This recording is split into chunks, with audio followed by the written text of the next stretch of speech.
Hello everybody, and this is a little review thingy about the KBD update and the graphical rework of the dungeons. Now, the KBD looks much better now, if you ask me. He's much more bulkier than before, and he no longer looks like a dragon with two mutated heads attached, which just doesn't make any sense when you look at the other dragons. He's the exact same size, and honestly, doesn't really look like it would help too much to have those other heads there. But now he's much more bulkier and bigger, so he has a bit more. I think he's the exact same size in the code as the corporeal beast. I'm pretty sure that's how it is. And aside from the graphical rework to him, 5 new drops were added. The Dragon Kite Shield Ornament Kit, Spiky, and the ornamental, ornamental I think it's called. It's the gold trimmed one.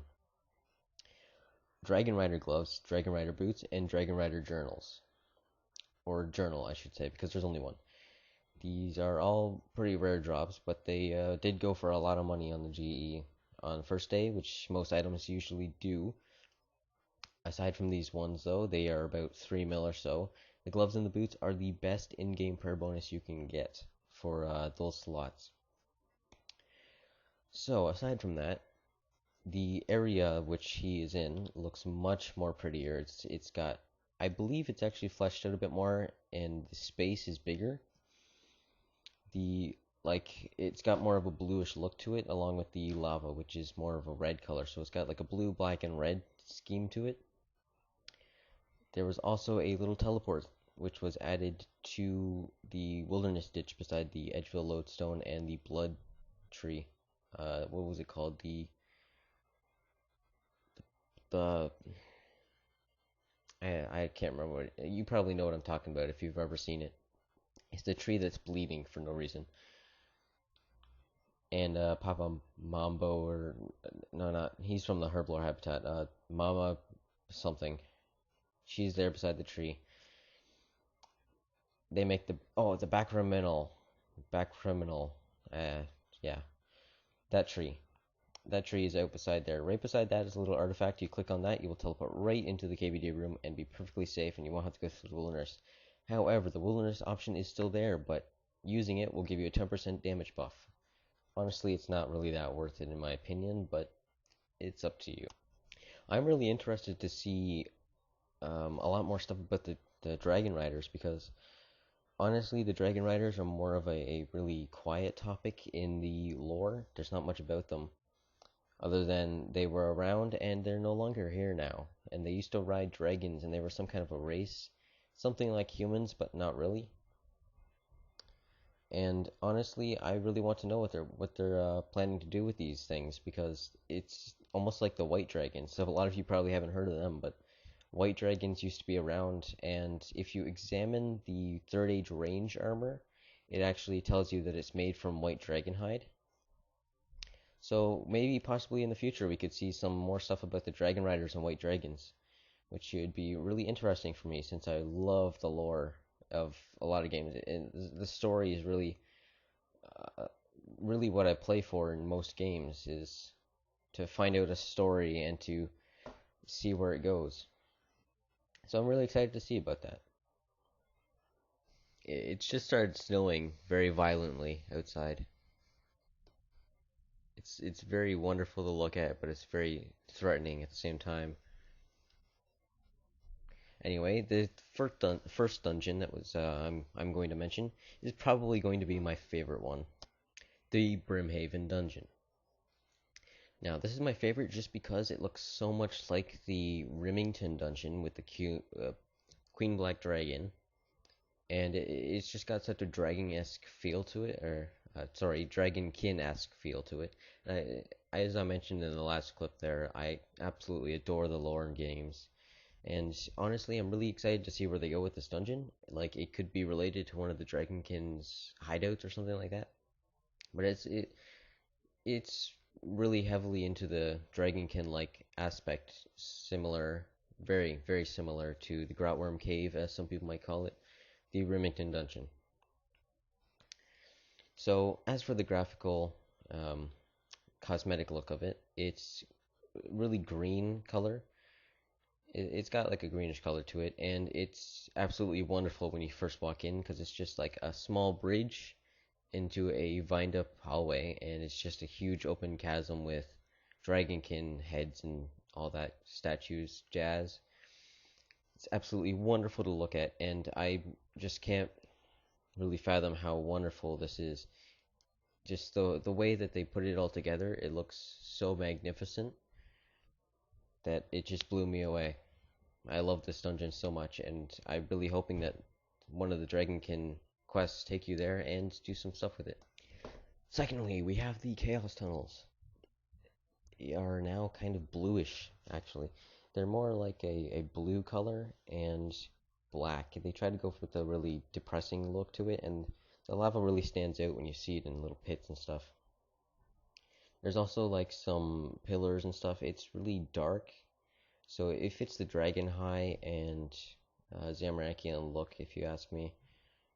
Honestly, not much has changed here, but it does look much better from what it used to, because before it was just like a really stale gray color, and the animation for the teleports is really good this time. They have like you stand on top of the little artifact that teleports you, which used to be a portal, and you turn to a green bubble and whoosh away. It looks pretty good if you ask me. So that's pretty much about it when it comes to the Chaos Tunnels. I mean, there's not all that much you can really talk about when it comes to uh, really the dungeon graphical reworks because it's really only graphical. I mean, for the King Black Dragon, you could talk about it because there's the new items and the graphical rework. My favorite dungeon, that I could talk about because it's, well, I have some stuff to say about that. But then the other things, I mean, there's not really too much you can say. So, I mean, for the other dungeons, I won't be able to say all too much besides just explaining what you would probably see in game anyway, and you probably don't want to listen to that. Just saying. Now, as for the Relica Slayer Cave, it is more of like a browny, kind of bright brown color. I'm not sure what color that would be called, but I think you know what I mean if you're just looking at the screen. It looks a lot like a abandoned mine almost, with some greenish, greenery kind of moss stuff growing near the end of the tunnel over by the Aquanites and those giant green bowl things. I'm not sure what they're called. But it looks a lot like the starting area in Birthwarp. If you go into the mine where you fight the troll general and Ozen attacks the little baby troll, or well, holds up a bow to it and then kind of lets in.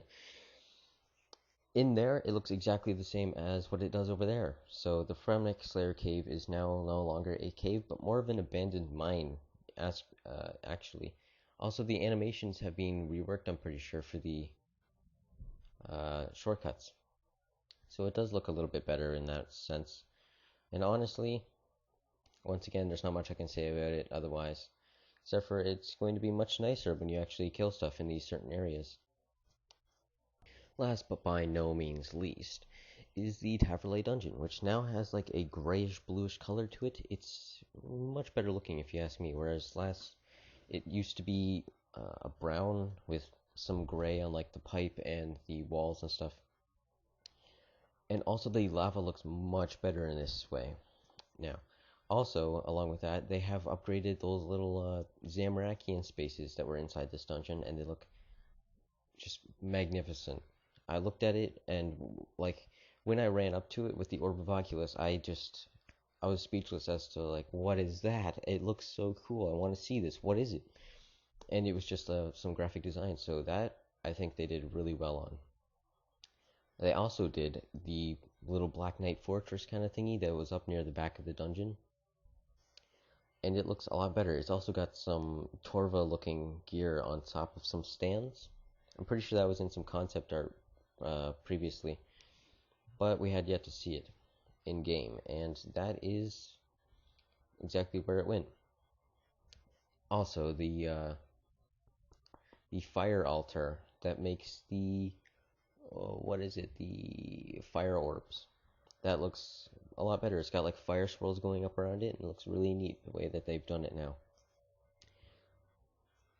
So that's basically about it for this video, and honestly, I'm really impressed by a lot of the graphical rework because it is very beautiful now, some of the areas in the game. And I'm also really excited to see where they go with this DragonKin stuff because the way that they've brought back a journal and two of the Dragon Rider items shows that they are interested in revisiting or reviving the Dragon Rider idea. So I am very intrigued as to what they want to do with that and where they want to go. And aside from that, it's pretty much all cosmetic and it looks gorgeous now. So anyway, I will see you guys next time with another video.